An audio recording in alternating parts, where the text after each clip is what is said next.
Kalunos-lunos ang sinapit ng senior citizen na kasambahay sa Rizal matapos siyang pagpupukpukin ng electric grinder. Ang suspect may hinanakit umano sa biktima kaya nagawa ang krimen. Nakatutok si EJ Gomez. Nakadapa, duguan at wala ng buhay nang matagpuan ng mga otoridad ang 70 anyos na babaeng kasambahay sa pinagtatrabaho niyang bahay sa Barangay San Isidro, Taytay, Rizal. Ang biktimang kinilalang si Rose Simon, pinagpapalo ng electric grinder sa ulo ayon sa pulisya. Suspect sa krimen ang dating caregiver sa bahay. Magkasama raw ang dalawa bago ang insidente.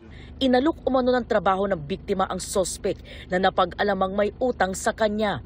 Pumayag daw ang suspect pero nauwi raw sa pagtatalo ang usapan ng dalawa.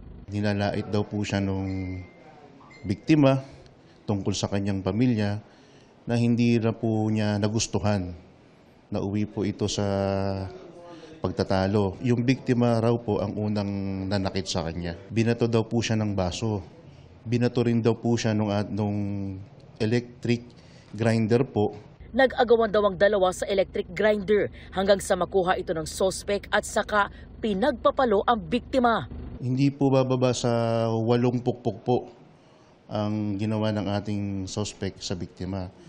At hemorrhagic shock po ang sanhi ng pagkamatay ng ating biktima. Halos hindi na po makita, ma-identify yung mukha ng ating biktima. Sa follow-up operation ng pulisya, natunto ng suspect sa bahay ng kanyang anak sa Rodriguez, Rizal matapos ituro ng kanyang asawa.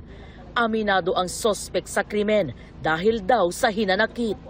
Kasi daw po yung mga anak ko po ay iba-iba daw po yung tatay.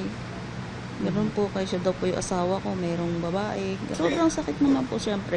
Pinalo po ako sa tuhod ng kahoy, kaya po ako panay pasa. Yung electric grinder po gusto niya pong ipukpok sa akin yun. Anong naaga ko po sa kanya yung grinder, sa kanya ko po naipukpok. Sobrang pagsisisi po. Hindi ko naman po sinasadyang kumantong sa ganong pangyayari. Talagang napakasakit sa aming magkakapatid, sa mga anak niya. Hindi namin matanggap ang pangyayari. Buhay ang kinuha niya, maaari lang pagdusahan po niya.